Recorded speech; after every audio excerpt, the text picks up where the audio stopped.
Es una práctica que tiene siglos de historia, décadas de regulación y un futuro incierto. Es un derecho que nunca parece conquistado del todo, un cimiento de la igualdad que siempre hay alguien intentando taladrar. Es un campo de batalla para el tabú, el estigma y la culpa. Soy Juan Luis Sánchez.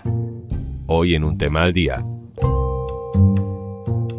Aborto pro vida. Una batalla conceptual.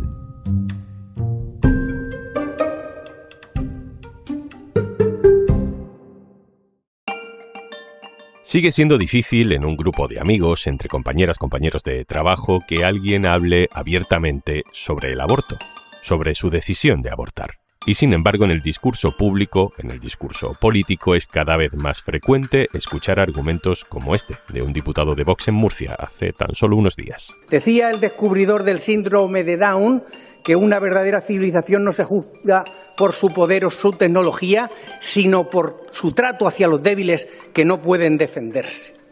Y tenemos el deber de combatir, incluso con violencia, la aberración moral del aborto y la eutanasia.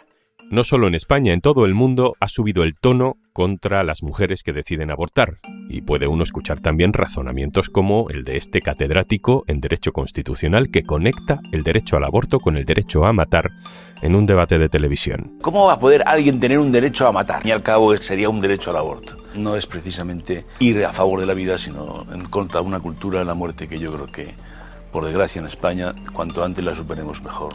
Cultura de la muerte, lo llaman. Y claro, según esa lógica, oponerse al derecho al aborto es defender la vida, es ser provida. Es el término, la etiqueta, de la que se han apropiado con mucho éxito estos grupos de presión que hablan de rescatar bebés cuando se refieren a los embriones o de salvar madres a punto de cometer una locura. Mi compañera Ana Requera Aguilar, redactora jefa de género del diario.es, acaba de escribir un libro que define como un manifiesto a favor del derecho al aborto y lo ha titulado Provida. Ana Requena, hola. Hola, ¿qué tal? Ana, es un libro a favor del derecho al aborto, a favor de que hablemos del aborto, y se titula con una palabra que se han adjudicado quienes se oponen a ese derecho. Provida. Suena a provocación. ¿Por qué? Sí, por eso precisamente elegí Provida para el título del libro. Creo muy necesario recuperar esa palabra para quienes defienden el derecho al aborto y para el feminismo. En realidad es algo que el feminismo ha intentado hacer durante mucho tiempo, ¿no? O sea, el feminismo es quien ha impugnado que los antiderechos se llamaran a sí mismos provida, pero lo cierto es que el término ha calado. Y yo creo que hay que reclamar el término para quienes defienden vidas dignas, vidas con derechos. No puede ser que se llamen provida quienes se preocupan mucho, al parecer, de un feto, pero muy poco de cómo sostenemos la vida una vez que ésta se produce. Ahí esa es la defensa de la vida, ¿no? Que nos tiene que preocupar. Cómo sostenemos la vida, cómo hacemos que las vidas sean dignas, sean no solo vivibles, sino disfrutables, cómo asegurar que la gente pueda llevar a cabo sus proyectos de vida. Ser provida y pensar que puedes controlar la vida y los cuerpos de una parte de la población, de las mujeres, no me parece muy provida, ¿no? Hay que preocuparse de las vidas de las mujeres que ya estamos aquí. Y creo que obligarlas a la maternidad, ¿no? La maternidad forzosa nunca puede ser una medida provida. ¿Con qué ingredientes se sigue alimentando, Ana, ese estigma hoy, ¿no? En el siglo XXI, en sociedades donde el aborto es legal desde hace ya más de 40 años. ¿Cómo se van renovando esos discursos que ponen en cuestión permanentemente ese derecho? Yo creo que el discurso y la ofensiva antiderechos no ha parado nunca, ¿no? Es constante desde hace unas décadas. Sí que hay momentos de repente de auge, ¿no? En los que vuelven con fuerza. Donde el aborto sí que es legal, seguro, gratuito, los antiderechos tienen el objetivo de intentar dificultarlo, de obstaculizarlo. Y esa estrategia no siempre consiste en aprobar leyes que lo restrinjan o que lo prohíban, sino que consiste en poner en marcha discursos y medidas que de alguna manera lo dificulten o lo estigmaticen. Tenemos, ¿no?, ejemplos de cómo de vez en cuando la derecha hace determinadas propuestas, como que las mujeres escuchen el latido antes de abortar, o que difunden que el aborto implica consecuencias terribles y llegan a inventarse falsos síndromes como el síndrome posaborto, que no tiene ninguna base científica. o no lanzan propuestas como la que hizo Ayuso de poner en contacto a mujeres que quieran abortar con familias que no pueden tener hijos. Al final, todas esas propuestas que están buscando estigmatizar el aborto, meter miedo a las mujeres, hacernos sentir irresponsables, hacernos sentir que estamos haciendo algo malo, y bueno, todo eso surte efecto, porque al final, aunque el aborto es un derecho bastante clandestino, sigue rodeado de mucho oscurantismo y hay mucho estigma a la hora de hablar sobre él, de poder vivirlo, de poder atravesarlo, y es por todas estas estrategias, ¿no? Y por todas estas ideas. Ana, lo hemos contado más veces en este podcast, uno de los grandes obstáculos del derecho al aborto es estructural y hablo de la parte clínica, ¿no? Del sistema sanitario, porque al final el aborto es un acto médico y necesita del sistema público para poder ejercerse. Claro, es una prestación sanitaria que está en el sistema público y, sin embargo, es la prestación sanitaria que menos se practica en la sanidad pública.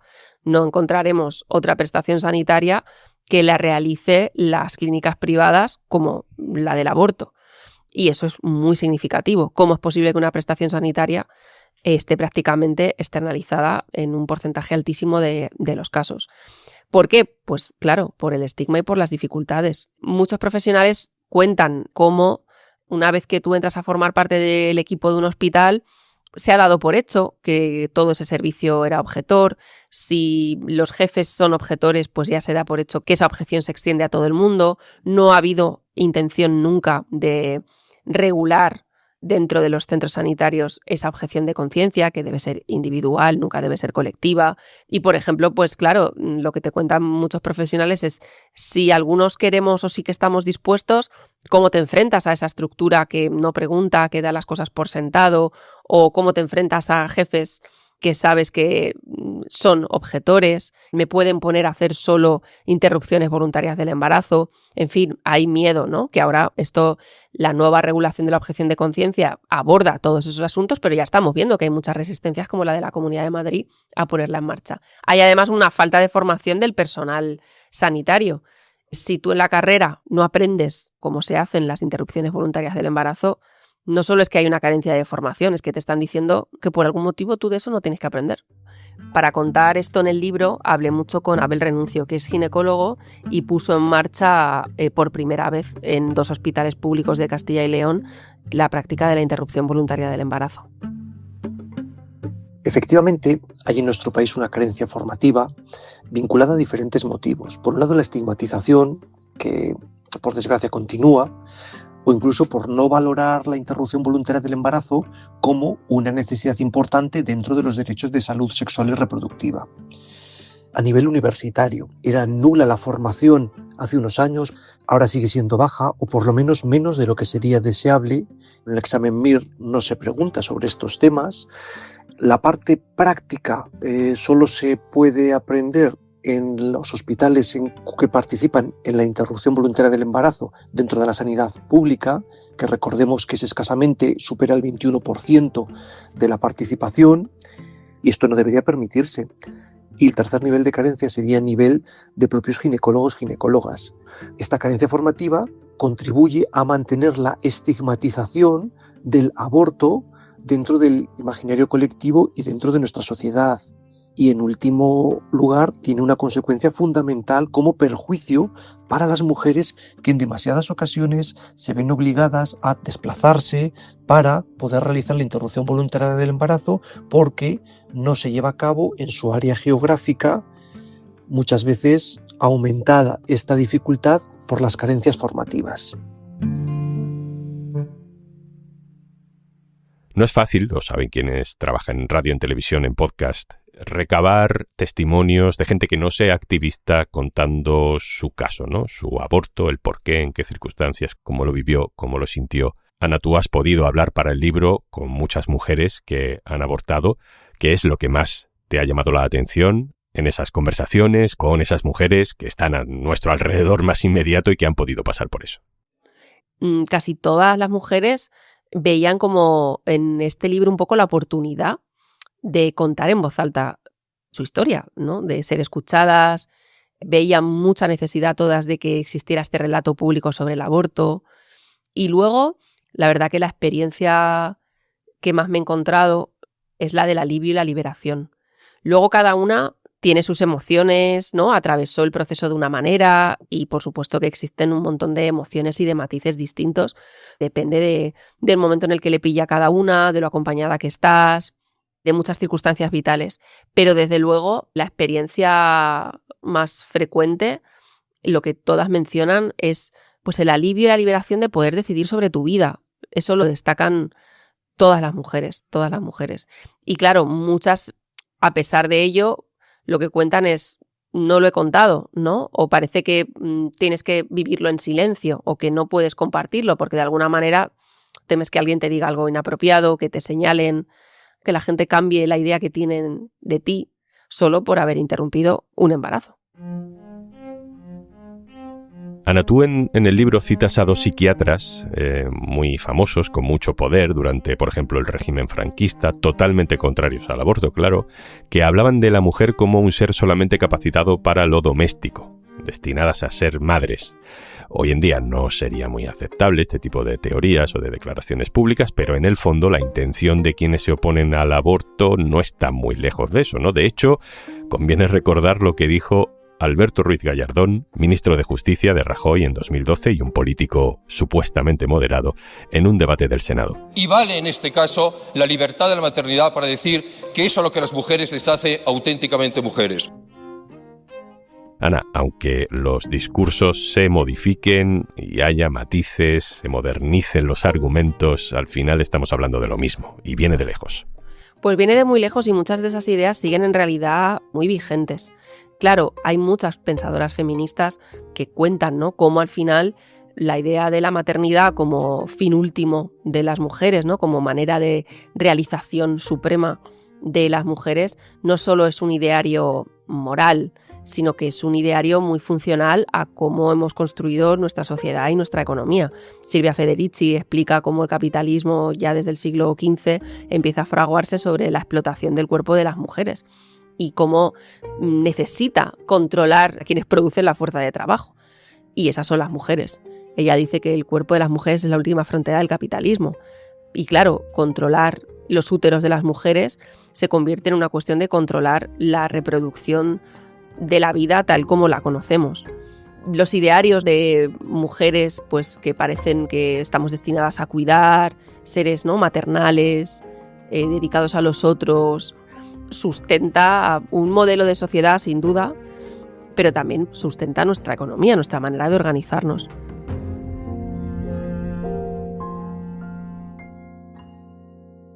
Hay muchas razones para abortar. Está el extremo, ¿no?, de la violencia sexual, o el de una situación económica inviable, o el de una pareja o una relación con el padre tóxica que no recomiende un proyecto en común. También está el de no querer ser madre, aunque tengas una vida estable. Pero eso sigue chocando, ¿no, Ana? Incluso a las personas que no necesariamente se oponen a la interrupción voluntaria del embarazo, les puede costar entender según qué circunstancias. Efectivamente, hay muchas razones para decidir interrumpir un embarazo y son muy complejas. Estamos hablando de que tener un hijo, ¿no?, decidir ser madre, pues es una decisión muy profunda, muy relevante, que solo la persona que se ve en esas circunstancias puede decidir o debería poder decidir. Las mujeres deciden lo que hacen con sus embarazos en función de un montón de circunstancias y no solo siempre vienen de situaciones dramáticas. Se están haciendo cargo y es una decisión responsable, ¿no? Cuando se habla muchas veces de la irresponsabilidad de las mujeres, no, una mujer se ve con un embarazo y toma la decisión de seguir adelante o toma la decisión de interrumpirlo, y ambas decisiones son maneras responsables de hacerse cargo de una situación. Hay una frase hecha que es esta de el aborto es un fracaso. Y de tanto oírla, hay muchas mujeres que acaban sintiendo que si no se deprimen después de abortar, pues que, bueno, serán malas personas porque el aborto es un fracaso. Claro, es curioso insistir en este relato de los antiderechos que siempre lo ligan al fracaso, a la cultura de la muerte. Bueno, hay que pensar qué condiciones hay para la vida digna. ¿Por qué no nos preocupamos de qué condiciones estamos poniendo para que existan vidas dignas, para que las vidas sean vidas con derechos, sean vidas vivibles, transitables y disfrutables? ¿Por qué te parece una tragedia interrumpir voluntariamente un embarazo, pero no te parece la tragedia que luego esas vidas que ya hay que sostener pues vean cómo esos mismos grupos no quieren que regulemos el mercado de la vivienda para tener viviendas accesibles donde poder llevar a cabo nuestros proyectos vitales, no quieren que reduzcamos la jornada laboral para vivir mejor y poder cuidar, cómo recortan el derecho y las partidas para dependencia, cómo ven cómo hay escuelas que no tienen apoyos suficientes para sostener a niños con necesidades especiales? Eso es sostener la vida, eso es un fracaso. Y siendo conscientes de que aunque esas condiciones sean ideales, va a haber muchas personas que no quieran tener hijos. Vemos también como hay muchas frases que culpan a las mujeres o que es como, bueno, si has disfrutado, si has tenido sexo, luego tienes que asumir las consecuencias. Y como digo, asumir la consecuencia también es abortar, especialmente en el sexo heterosexual. Los hombres y las mujeres no llegan a ese encuentro en igualdad de condiciones si no existe derecho al aborto, porque uno sale de ese encuentro sabiendo que puede desentenderse y otra sale de ese encuentro sabiendo que efectivamente va a tener que hacerse cargo si ese encuentro tiene consecuencias. Lo que es un fracaso es que no haya un derecho garantizado al aborto o que para abortar las mujeres tengan que pasar por un proceso traumático, no tanto por esa pérdida, ese no nacimiento, sino por todo el estigma y la culpa que tienen que sobrellevar durante todo el proceso. De hecho, un buen derecho al aborto, dices en el libro, es un factor de felicidad, de garantizar el bienestar emocional de las mujeres. Bueno, en general lo que sabemos es que donde no hay aborto seguro, legal y gratuito, hay muchas muertes maternas y la salud en general de las mujeres empeora mucho. Ahora, 4 investigadoras de la Pompeu Fabra, del Instituto de Empresa y de la Universidad de Barcelona se propusieron ver qué efectos había tenido la legalización del aborto, la despenalización de los supuestos en 1985, y lo que encuentran lo resumen como mujeres más felices. ¿Por qué? Porque se redujo los matrimonios precoces, esas mujeres han podido decidir sobre sus matrimonios y sobre su maternidad, han podido acabar los estudios, tienen niveles de estudios más altos, se divorciaban menos. Se entiende que porque pudieron tomar decisiones más libres sobre sus parejas, ¿no? Y no condicionadas por la existencia de ese embarazo. Entonces, estar a favor del derecho al aborto es profundamente provida porque, quien ha defendido el derecho al aborto es fundamentalmente el feminismo desde posiciones que lo que buscan es reivindicar vidas dignas, vidas con derechos. No podemos hablar del aborto sin asumir que afecta a seres humanos que ya están aquí con vidas que van a verse afectadas si el derecho al aborto no existe. Ana Requena Aguilar, compañera, muchas gracias. Gracias.